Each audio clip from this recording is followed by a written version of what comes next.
right, I'd like to welcome everybody. Today is Friday, April 21st. Our topic today with our SBDC webinar here is understanding business cash flow and financing options. We are excited to have one of our reps out of our District 5 with the SBDC out of Pocatello. Claudia Allen with the SBDC is going to be presenting today, and we are recording this. We will have it up in hopefully by this weekend, or if not, first part of next week. We'll have it on our IICTR.com website for if you want to follow up on anything that's mentioned there. If you do have any questions, we ask that you put them in the chat box, or hold them till the end. We will be ending just a couple minutes early and have a spot at the end.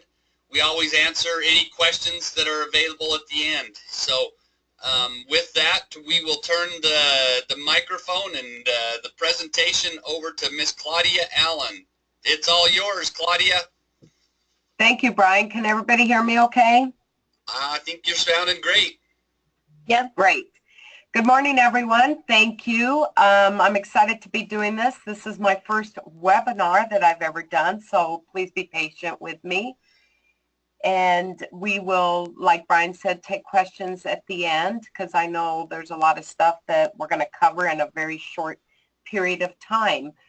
For those of us that don't know about the SBDC, all our services are free and will always be free, and we can help you understand your cash flow and financing options. So please call us if you need any help. So let's get right into it. What is cash flow exactly? Well, cash flow is the revenues that a business generates and collects compared to the expenses that they put out over a fixed period of time. And that's something that's really what sets a cash flow statement apart from everything else, and we're going to go into that in a little while. It is, I think of it as a snapshot, like you're taking a picture of your company right at that moment, and it's the money that you actually have in your company, in your bank account at that time, and not what's owed to you, because we know we all have accounts receivables that people owe us. That is not counted in a cash flow because you don't have it in hand and you don't know if you're really going to get that money. It's money. The money that we're talking about is money that's generated through your sales of your product, financing, so if you have any financing through a bank, and returns on investments, if you've got any investments that you've put your money into. Expenses can be anything from supplies, services rendered, utilities, payroll, taxes, things that we all have to pay. So I'm going to talk a little bit about the difference between a cash flow statement. I'm on. All of a sudden, it worked. Thanks. Okay, I'm going to talk a little bit about the difference between a cash flow statement, a profit and loss statement, and a balance sheet. Basically, the cash flow statement shows exactly how much money a company has received and how much it has spent over a period, and it's typically 1 month is how they do cash flow statements. So you have 12 in a 1-year period.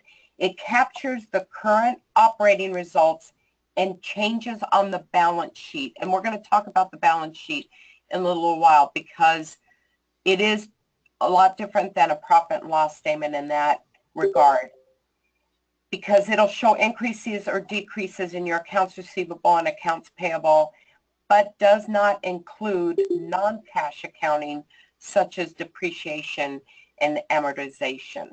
A cash flow statement is used to determine the short-term viability and liquidity of a company. So that's what the banks are looking for. Are you able to pay off whatever loan we're going to give you? And it's specifically how well it is positioned to pay the bills and its vendors. Do you have enough money in there to pay all the bills that you've got coming up in the long run? An income statement, which is also called a profit and loss, which we're all more familiar with, is the most common financial statement, and it shows a company's revenue, all the revenue, including your accounts receivable, your total expenses, including non-cash accounting such as depreciation, which we all know we need at tax time to reduce our tax liability. It's traditionally over a 1-month period, or you can also do a yearly profit and loss. A profit and loss is used to determine the financial performance of a company, specifically how much revenue it made, how many expenses it paid, and the resulting profit or loss from the revenue and expenses. I'm always surprised when I go into a client's business how many owners of a company never run a profit and loss statement or a cash flow statement. I always run one as soon as I go into a business if I'm helping them with their QuickBooks, because a profit and loss, you can usually pick out errors on your posting, like a bookkeeper's posting things to the wrong thing. Sometimes I'll see credit balances where there shouldn't be credit balances, so you know they've entered things wrong. But the other thing is, it scares me how many owners are not aware of their cash flows and their revenues and their expenses. So if you are a business owner, please run one of these. Take a look at it. If you don't understand it, call us here at the SBDC, and I'd be happy to sit down with you and talk to you about that.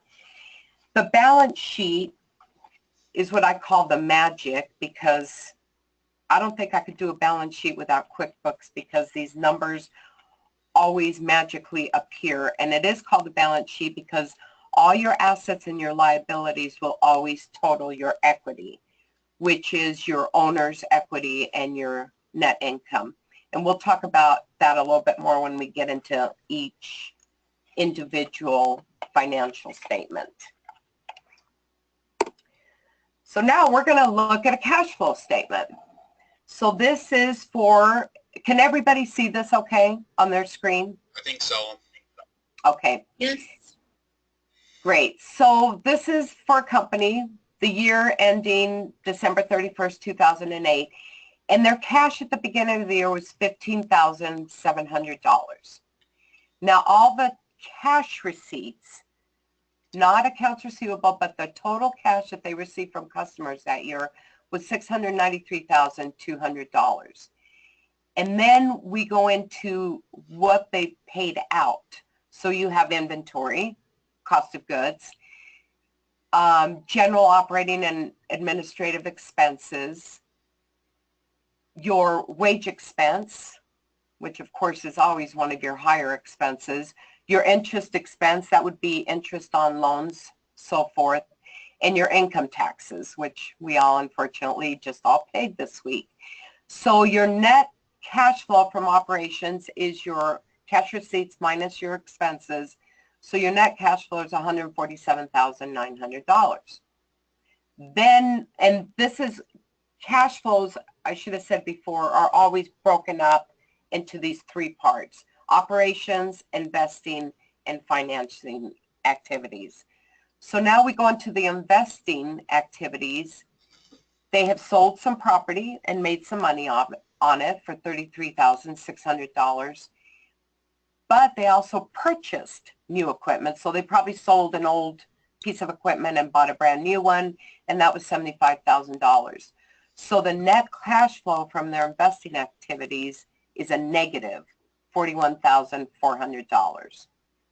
Next, we go to the financing activities and the repayment of loans, because probably they financed that piece of equipment that they bought, was $34,000. The dividends that they paid out, so obviously they have investors in their company, they paid out $53,000 in dividends, so the net cash flow from financing is $87,000 in the negative. So the net increase, when you take your positives and your negatives, was $19,500. And the cash at the end of the year, when you take that beginning balance, is $35,200. So there is your company snapshot of this company at the end of the year. Now we're going to look at a profit and loss.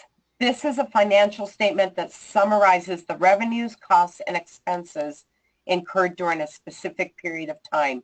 And it's usually, some people like to run it monthly. I have to run a civic organization that I do the books for. I have to run them monthly to show to the board. Most businesses will run this once a year, every fiscal year, to give to their accountant and to see if they should keep the doors open or not. These records provide information about a company's ability or lack thereof to generate profit by increasing revenue, reducing costs, or both. And this is one of the things I love doing when I go to a new client and run their profit and loss, is in a heartbeat you can see, wow, you're spending too much money on repairs and maintenance. So you need to either get new equipment, which will benefit you in the long run, but this is a really good place to see how to increase your net income. So I think most of you have seen one of these, so I won't spend a lot of time because I know I only have 5 more minutes before questions, and we still have to get into financing. But this just shows your income, your cost of goods sold, which always come off the top of your income. So your gross profit was $27,000, and then you've got all your expenses, which come up to $2,244, which, boy, I'd like to be part of this company. They're making some good money. So your net ordinary income is $25,128. And then you have other little expenses like that weren't in your regular expenses. So your net income for this year was $25,042.32. Now we're going to look at a balance sheet. This is typically, every bank when you go in for financing is going to want to see your balance sheet and your profit and loss statement. This kind of tells them if your company's really making any money and if they're viable for a bank loan. I know if you're just starting a brand new company, you're not going to have these unless you're buying a company. And I always have my clients get these from the seller of the company so that we can look through them, put them in a spreadsheet, see where they're going, especially try to get a 3-year history so you can see, is this company growing or is it shrinking? And if it's shrinking, it's not certainly a company that you would want to buy. So on the balance sheet, it summarizes a company's assets, liabilities, and the shareholders' equity, if there are shareholders, or the owner's equity at a specific point in time. So usually you would run this at the end of the year. These 3 balance sheet segments give investors an idea as to what the company owns and owes, as well as the amount invested by shareholders. And it's always, the reason they call it a balance sheet, because your assets always equals your liabilities plus your shareholders' equity. So you can see the assets is, of course, all your checking accounts and any savings accounts that you have. And so your total checking, some of them are in the negative, not sure why, that's not a good sign, but your total checking and savings is $5,083.51. Then you have your accounts receivable. These are the ones that you know that you've billed your customers for. Hopefully you're going to get them. So that is considered an asset because it is money that hopefully eventually will come into you. And then you have undeposited funds that you haven't put in the bank yet. So your total assets are $78,685.37. Then you have your fixed assets, which are your furniture, equipment. In this case, they have landscaping equipment. It's a landscaper. So your total fixed assets are $21,598. So your total assets for your company is $100,283.83. Then we go down to the liabilities and equity. Your current liabilities, which is your accounts payable, bills that you have but you haven't paid yet, $773.06. Payroll liabilities, because we all know that you take them out of people's checks every pay period, but you don't pay them until the 15th of the next month. So there's a liability of $459 for your payroll taxes. So your total liabilities are $1,232. Then we go into the owner's equity, and this accrues from the beginning of the business until they shut the doors. So that's $76,473, and then your net income is $25,000. So your total equity, total liabilities and equity is $100,283.83, and there's your magic. It matches your total assets. Now, real quick, we're going to go into some financing options. The first one, friends and family. I try to steer people away from that. If you can see my little quote from Shakespeare, it's a good way to lose your friends and family if you don't pay them back. Banks are always a great source. The SBA, which those of you that have never gotten an SBA loan, you do typically have to go through a bank. The bank makes the loan, but the SBA banks and guarantees that loan. So it's very favorable for yourself. It's a lower interest rate, and the banks love it because it's guaranteed. If you default, then the SBA covers that loan. Another option that's getting a lot of popularity here in Idaho is the Idaho-Montana CDC. They typically will give you a loan if a bank turns you down. Maybe you don't have enough collateral, maybe you don't have enough credit history. The Idaho-Montana CDC will give you a loan for 2 years. Their target is 2 years, and in that 2-year period, they try to get you ready to get a bank loan. Their interest rate is a little bit higher because they consider you a higher risk. But then after that 2-year period, after working with you and giving you tools on how to better present yourself to the bank, then the bank will typically take over that loan. Banks typically require at least anywhere between 10 and 20%, but I always tell my clients, count on 20% down, some skin in the game with either cash or some form of collateral. And one thing people are always surprised about is you do have to use your personal credit score. So if you have 500 credit score, I wouldn't recommend going to a bank. That's when you borrow from friends and family because they're not going to look at you. The SBA loans are typically 7 to 10 years for working capital and equipment. And if it's real estate, they will go up to 25 years. And interest rates through the SBA typically start at 4.25%. So as you can see, if you go to a regular bank, they're usually about 6-7%. So it is quite a big savings. And we work really closely with the SBA. We're also funded by the SBA, and we can certainly help you get in front of the SBA and write the business plan for the banks and the SBA. And that, I went 1 minute over, but now we have time for questions. Anybody have any questions? Let's see. So somebody just asked a question. Have you had any feedback on online lenders? I had a client with a terrible experience. Yes. I had a client that was actually going to go through one of those online vendors because he got in some trouble and didn't pay his payroll taxes.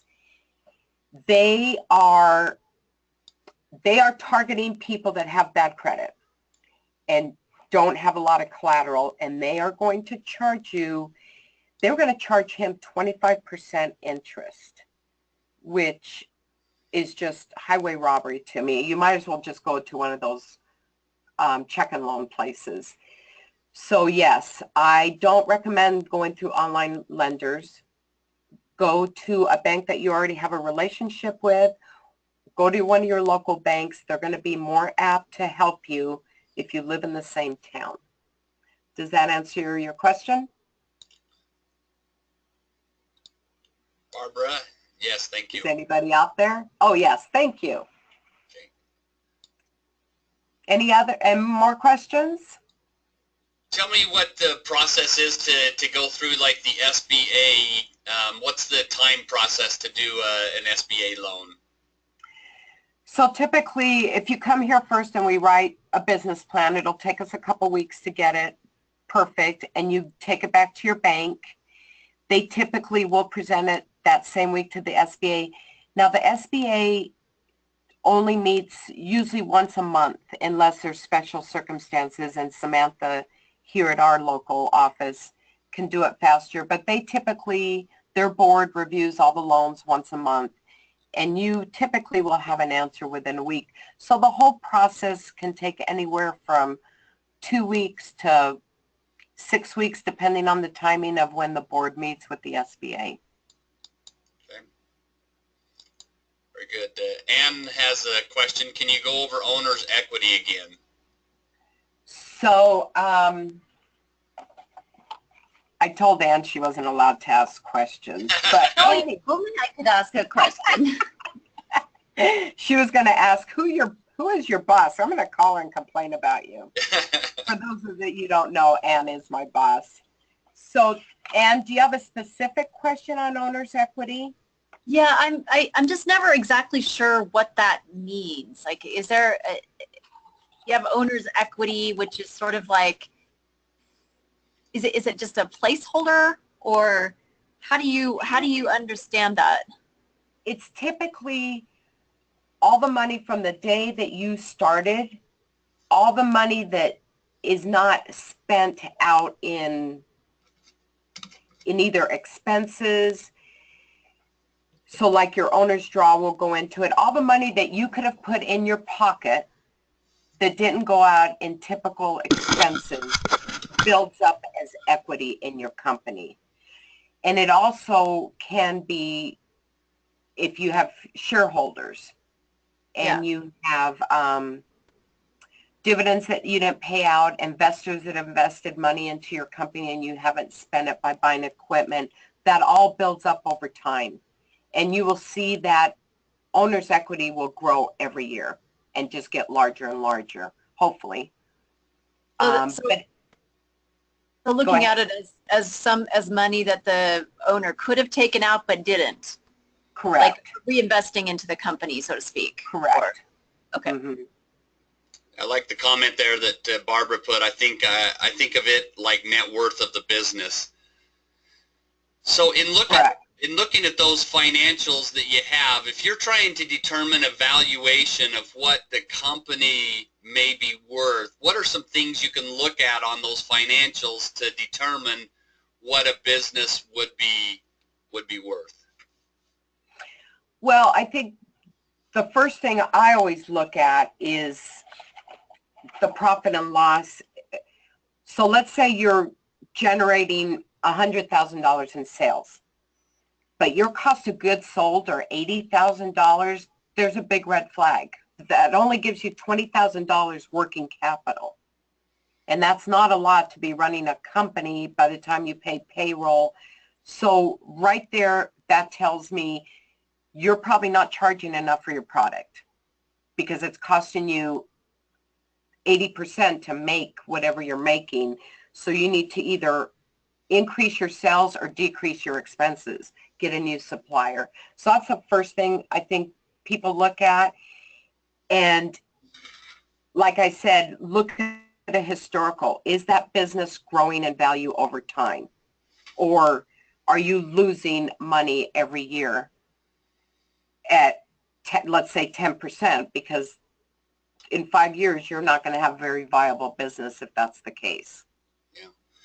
So I have a company that I'm working with that's wanting to look at selling the business.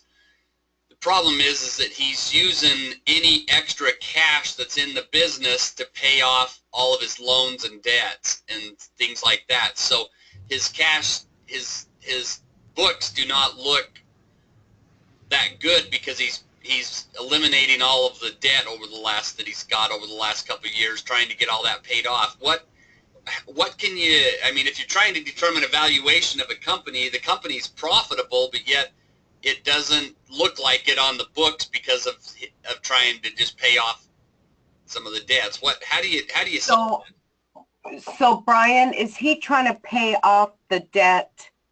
Is he trying to pay off the debt, personal debt or business debt? A little of both, but probably more, I think I would guess personal. Okay, so that's going to be considered an owner's draw. And the bank will see that that's money that could have been kept in the business.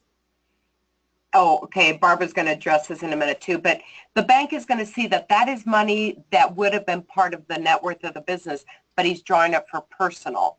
So they'll take that into consideration. If it is paying off debt for the business and it's creating a hardship on the business, then that's a red flag. But Barbara, do you want to add to that? Yeah, so I used to do appraisals, mostly farm appraisals, and that's a little bit different thing. But I always ask the business person to define exactly what it is that they're selling. So number one, they're probably not going to the balance sheet. They're not selling net cash. They're not selling the accounts receivable. They're not going to be selling any of the debt. So what they're selling is, number one, the assets that the business has, and those may be fairly close on the balance sheet, but we usually, if there's quite a bit of assets, either real estate or equipment, you want to get a updated asset value on those. And then on the other end, the income versus the expenses, if the business isn't profitable, there's not going to be any value there. But if it is a profitable business, been profitable for a while, there's what we can calculate as the present value of that future income stream. And we always make adjustments for what the owners are paying themselves. Yeah. Okay. That might give me some better insight to go with them. He's trying to evaluate, what a good selling price for his business would be. But, when I sold my business, it was, 3 to 5 times the earnings, but it's hard to come out with what his real earnings are when he's paying off the debt. So thank you. That's Any other questions? good advice. Thank you, Barbara. You bet. Is there any other questions? All right. Looks like we've covered everything that's in the chats as well as any of the questions. So great job, Claudia. So appreciate your preparation. Absolutely a great content in this, and I think that every business out there, whether throughout different portions of their life cycle of their business, definitely needs to hear these type of things. So great job. Thank you so much. We will have this webinar up on our IICTR.com website. If you have any questions you want to refer back to it, it'll be up there. If not today, first thing on next week. Next week's webinar will be on driving employees towards success. We've got a great presenter next week that will be talking about driving your employees and how do you make them successful. And the more successful your employees will be, the more successful your organization will be. So look forward to having that webinar on the 28th. Thank you, everybody. We will be seeing some of you next week in Boise at the SBDC meetings, and look forward to that. Have a great weekend, everybody. Again, thank you. Thank you, everyone. Thanks, Claudia, for your preparation. Great job. Okay, thank you. Bye-bye.